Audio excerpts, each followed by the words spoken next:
What's good? This is JVB representing SPD, and that is sportsperdium.com. And what the fuck was that? The Chicago Bears opened up the season at home celebrating, and the Chicago Bears opened up the season losing last night to the Green Bay Packers 10-3. You know, it felt like 100 years ago. It felt like it was 1919 because I'm just speaking about the Bears offense because I'm a Bears fan. I don't give a shit about the Packers. The Bears have a great defense. We all know that. But what the fuck happened to this Bears offense, man? Year 2 of Matt Nagy's offense, and they only mustered 3 points on the NFL's opening night, and more importantly, at home in front of all their fans. They laid an egg, man. And I'm not even mad, really. I'm not mad because in the grand scheme of things, it's one game, right? They lost last year in the opening game against the Green Bay Packers, and that sucked. Not only how they lost, but who they lost to. But this was a frustrating loss, man. This loss was so frustrating. And what happened with Mitch Trubisky, man? I talked this man up. I talked this man up. I did a video about him, and I told people to believe in Mitch Trubisky. And don't get me wrong, this one game does not take away my belief in Mitch, but he played poorly last night. You know, Chris Collinsworth was talking about, his feet are more calm. They're more calm than they were last year, but he was still making silly mistakes. He was throwing the ball into tight coverage. Of course, he had the pick at the end of the game to Adrian Amos when he was trying to force the ball to Allen Robinson in the end zone in double coverage. But Mitch was not good last night, man. He attempted like 45 passes. He only threw for like 230 yards, 228 yards, something like that. But besides Allen Robinson, this offense didn't do a damn thing. You know, like I said, it's frustrating because you would thought the Bears would have came out, and they did come out. The defense came out hard. You had Roquan Smith making a lot of plays early on. The defense had a great game.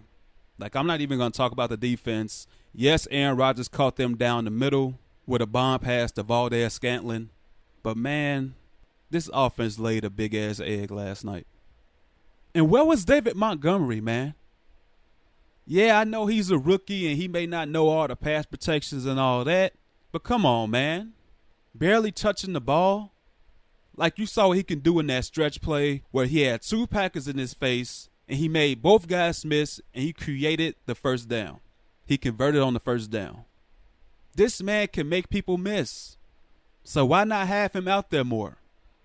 He was your first pick. And granted, it was the 3rd round, but you traded up to get David Montgomery. So put that man out there on the field more than Mike Davis, man. And this is no knock to Mike Davis because he is a solid running back, but I believe, just like many of you guys believe, that David Montgomery is the top running back in this offense, that his ceiling is the highest among all the running backs. So why not play him? So why not have him out there getting a little screen pass, a little dink and dunk pass to get Mitch in the rhythm as well, because Mitch never really got in the rhythm. They had that one drive in, I believe, the 3rd quarter where they got into the plus territory, and then all of a sudden, holding. And before you knew it, not only were they out of plus territory, but these fools was looking at 3rd and 40. 3rd and 40. I don't care how smart you are. I don't care how many plays you got in your fucking arsenal. There is no converting a 3rd and 40. And that was another thing. The offensive line last night was trash. James Daniels was trash. And I like James Daniels. I think he's going to be a pretty good center in this league, but he was bad last night. The whole line was bad last night. I believe Mitch got sacked like 5 times, 4 times, something like that. Of course, like I said, he threw the pick to Adrian Amos. But it was just a bad night all around for the Bears offense, man. You know, Matt Nagy come out after the game saying, it's on me. It's on me first. And then you have Mitch Trubisky saying the same thing. It's on me. I let the team down, I let the fans down. That's true. Like, you did. And I like Mitch. Like I said, I like Mitch. I still believe in Mitch. But you got to start balling and stop apologizing. We know it's on you. We know you're going to stand up because you are a leader on this team. You want to become that leader on this team. You are the quarterback of this team. You are a student of the game. You bust your ass day in and day out to get better. But you got to show it on the field, man. You have to. And then again, he missed a lot of guys last night. He was throwing in double coverage. It was just a bad game, man. It was just a bad game for Mr. Trubisky and this Bears offense. And you got a bad game when you got players like Tramon Williams talking shit about you after the game. Like, who the fuck is Tramon Williams? Yes, he was a good cornerback in yesteryear's game, but he ain't much of nothing now. So when you got a guy like that talking about you after the game, that's just rubbing more salt in the wound, man. That's rubbing a whole bunch of salt in that wound. But the Bears got an extra, 3 days to recover. They'll be in Denver next Sunday, and we'll have to see how they respond. But they need to make life easier for Mitch. Matt Nagy needs to make plays like you saw with the Packers. Aaron Rodgers throwing little quick passes, quick screens to wide receivers, to running backs. Matt Nagy needs to do that for Mitch Trubisky, because if you can start doing that for Mitch, having other guys around him make the plays for him, gain the yardage for him, and getting Mitch in the rhythm, getting him in the rhythm quickly so he can start making those deep passes. He can start making those intermediate passes and be more accurate, have more confidence to make those plays and not be so remedial when it comes to playing quarterback, man. You got to look off guys. You can't just look at one guy, because everybody else going to see you looking at that one guy, and then they're going to just all swarm towards that one guy. He only had 1 pick on record, but he could have had like 3 picks last night. But the Packers defenders dropped the ball. But Mitch has to get better, and Matt Nagy has to get better, because there's no damn way that Mike Davis should be leading all the running backs in snaps, especially David Montgomery. And David Montgomery is a dual threat running back. He can catch the ball out the backfield, as we saw last night, and he can run with the ball. He's patient with the ball. He's powerful with the ball, and he can make guys miss like we saw last night. The unfortunate part is we barely saw it last night, like on those 3rd and 1s. I know Matt Nagy is a very creative guy. I know he has these tricky-ass plays that are intended to get the defenses off balance. But sometimes you just got to be basic. Sometimes on the 3rd and 1, don't be fancy and run Cordero Patterson up the middle. That's when you use Mike Davis. That's when you use David Montgomery. These are your 2 strong running backs that can break a tackle, and I'm damn sure that they can probably get 1 yard more often than a Cordero Patterson could. So, yeah, man, the offense needs to get better quickly, because there's no excuses. I know people talking about the preseason and how much they played or lack thereof and how they didn't have any chemistry and all that. But now we're in the real thing. And you already dropped the first game of the season. There's only 15 more of these, Joe. So you got to get back on the horse and get the shit straight immediately. Another thing I want to touch on real quick is Matt Nagy not being confident in his field goal kicker to kick a 51-yard field goal. Now, everybody been hyping up Eddie Pinheiro all summer long, talking about how strong his leg is. It essentially won him the job over Elliott Fry. He has a strong leg. He has a booming leg. Then why not fucking use it? It's a 51-yard field goal, not a 61-yard field goal.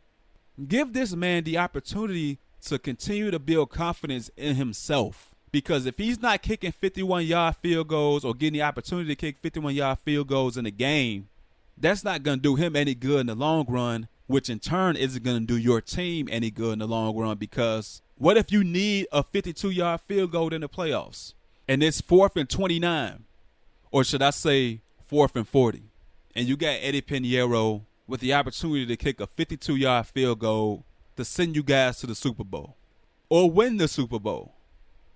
You're going to let his ass kick then, aren't you? But all I'm saying is don't pussyfoot. Stop dicking around and let the kicker try a 51-yard field goal.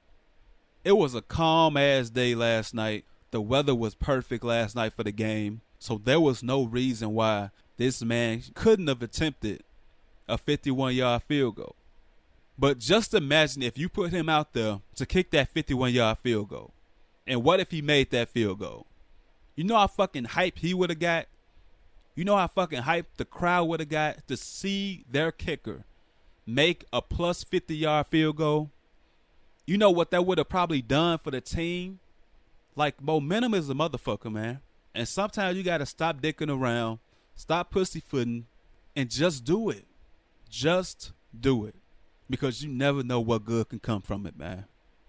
With the defense was awesome. It's the best defense in the league. They only give up 10 points. Yes, they gave up the touchdown, which proved to be the game winner, but you can't put no blame on this defense, man. This defense kicked ass.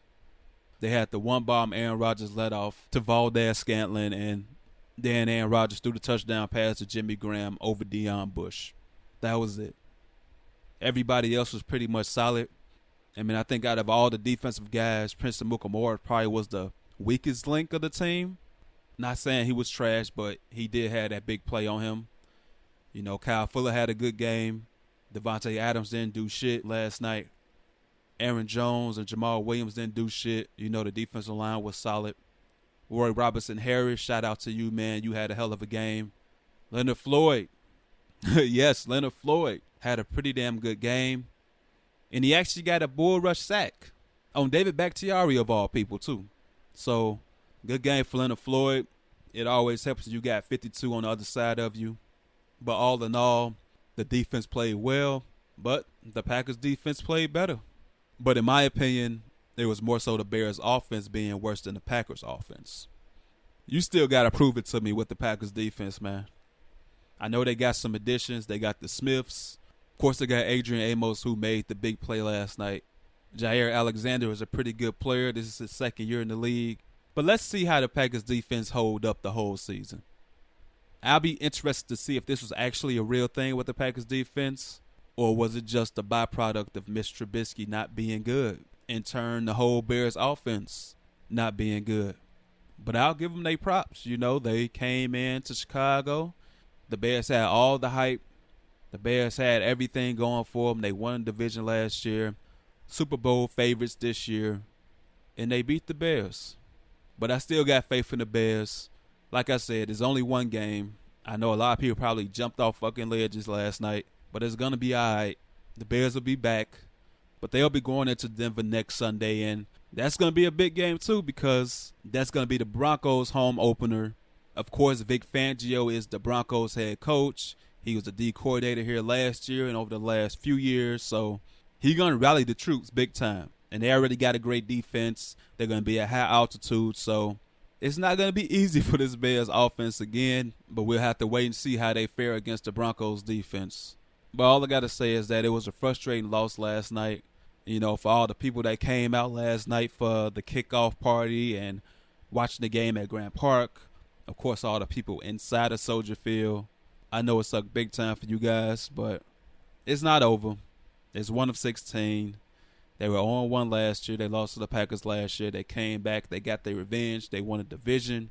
Let's hope, wait, and see if they can repeat all that this year. But if you guys can do me a favor and like the video and also share the video with fellow Bears fans, fellow football fans, fellow Chicago sports fans, share with everybody. And don't forget to subscribe to the channel. Until next time, take it easy. God bless. Bear down.